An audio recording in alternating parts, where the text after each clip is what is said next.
Hello students, welcome to my YouTube channel Geography गुरु।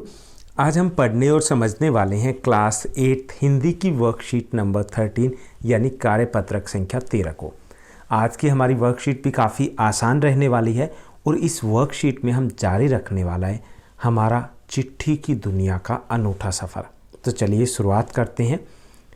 जैसा कि आप अपनी स्क्रीन के ऊपर देख पा रहे हैं, ये हमारी वर्कशीट नंबर 13 यानी कार्यपत्रक संख्या 13 है। हमारा विषय हिंदी है जिसमें हम चिट्ठियों की अनूठी दुनिया पाठ को पढ़ रहे हैं। आज की दिनांक है 10 नवंबर 2020। हम बात करेंगे पत्रों की।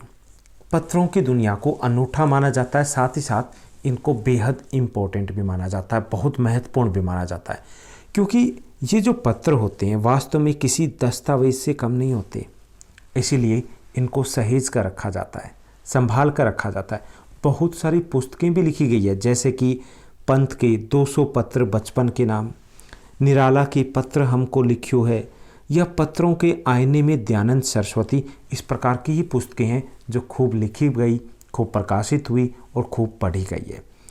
कहा जाता है कि प्रेमचंद खास तौर पर जो नए लेखक होते थे उनको मोटिवेट करने के लिए, उनको प्रेरित करने के लिए प्रेरक जवाब देते थे, और पत्रों के जवाब में वो बहुत मुस्तैद रहते थे। जैसे ही पत्र मिलता था उनका तुरंत जवाब भी दिया करते थे। इसी प्रकार नेहरू और गांधी के लिखे गए रविंद्रनाथ टैगोर के पत्र भी बहुत प्रेरक हैं। यानी कि गांधी जी हैं या नेहरू जी हैं, उनके और रविंद्रनाथ टैगोर के बीच में जो संवाद हुआ था तो वो काफ़ी प्रेरक है। और ये महात्मा और कवि के नाम से महात्मा गांधी और रविंद्रनाथ टैगोर के बीच में जो 1915 से 41 के बीच में पत्र लिखे गए थे उसको भी प्रकाशित किया गया। किस नाम से? महात्मा और कवि के नाम से। तो हमें बहुत सारी ऐसी पुस्तकें भी मिलेगी जो पत्रों पर आधारित है। और ये पुस्तकें सिर्फ पुस्तकें नहीं है, एक विचारधारा है, एक संदेश है, एक इतिहास है, जिसे बहुत कुछ समझ सकते हैं उस दौर के बारे में और इन महान नेताओं, विभूतियों, शख्सियत के विचारों के बारे में। पत्र व्यवहार की परंपरा भारत में काफ़ी पुरानी है, पर इसका असली विकास आज़ादी के बाद ही हुआ है। तमाम सरकारी विभागों की तुलना में अगर हम बात करें तो सबसे ज़्यादा गुडविल डाक विभाग की है। सबसे ज़्यादा इंतजार रहता है वो डाक विभाग का होता है।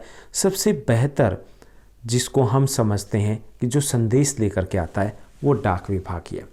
इसकी खास वजह कि डाक विभाग इतना प्रसिद्ध क्यों है या इसकी इतनी अधिक गुडविल क्यों है, इसकी खास वजह यह है कि यह लोगों को जोड़ने का काम करता है, घर घर तक पहुंचता है। ये संचार के तमाम उन्नत साधनों के बावजूद भी चिट्ठी पत्र की हैसियत आज भी बरकरार है। आज भी ये हैसियत बरकरार है और आज भी चिट्ठी पत्र लिखी जाती है।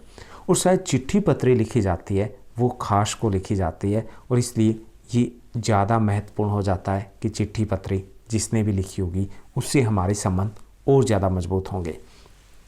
शहरी इलाकों में आलीशान हवेलियाँ हो या फिर झोंपड़पट्टियों में रह रहे लोग हों या दुर्गम जंगलों से घिरे गांव हो या फिर बर्फबारी के बीच में जा रहे या जी रहे पहाड़ों के लोग हों, समुद्र तट के किनारे वाले मछुआरे हों या फिर रेगिस्तान की ढाणियों में रह रहे लोग हों, आज भी सबसे ज़्यादा जो इंतजार रहता है वो ख़तों का रहता है। लोग बेसब्री से इंतज़ार करते हैं कि कब पत्र आएगा और कब हमें संदेश मिलेगा।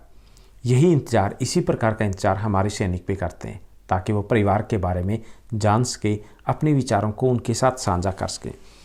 एक दो नहीं, करोड़ों खत, करोड़ों लोग खतों और अन्य सेवाओं के लिए रोज़ भारतीय डाकघरों के दरवाज़ों तक पहुंचते हैं। और इससे इसकी बहुआयामी है वो भूमिका नज़र आती है। बहुआयामी का मतलब है कि सिर्फ पत्र से संदेश ही नहीं दी जाते, बल्कि मनी ऑर्डर, पार्सल इत्यादि को भी हम भेजते हैं।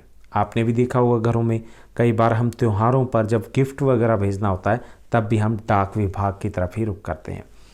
दूर देहात में लाखों गरीब घरों में चूल्हे मनी ऑर्डर पर चलते हैं, यानी कि उनकी अर्थव्यवस्था वो मनी ऑर्डर पर आधारित है। जो पुरुष सदस्य हैं बाहर काम करते हैं और डाक के द्वारा ही मनी ऑर्डर घर पर भेजते हैं। तो ये मनी ऑर्डर को लेकर के भी काफ़ी इंतजार रहता है। इसीलिए जो चिट्ठी या मनी ऑर्डर लेकर के इन गाँवों में, इन गरीब बस्तियों में जो डाकिया पहुंचता है उसको देवदूत के रूप में देखा जाता है। तो आज हमने पढ़ा कि कैसे जो चिट्ठियों की दुनिया है वो और भी अनूठी है, पुस्तकें भी लिखी जाती है और डाकिये को देवदूत का दर्जा भी प्राप्त है। यहाँ पर शब्दार्थ को हम देखते हैं।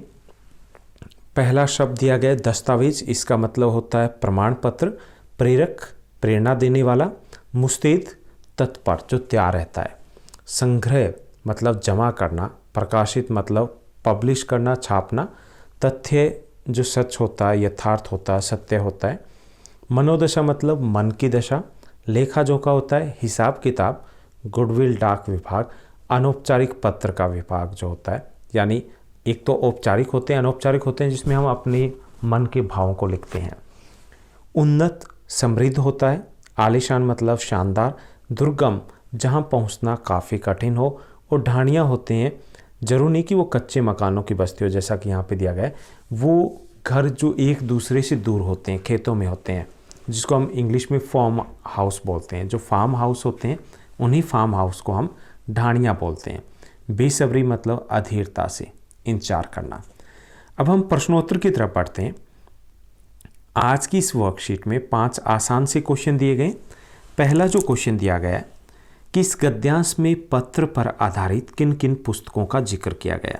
तो इस गद्यांश में पत्र पर आधारित 200 पत्र बचपन के नाम, पत्र हमको लिखियो है, पत्रों के आईने में दयानंद सरस्वती, महात्मा और कवि इत्यादि पुस्तकों का जिक्र किया गया।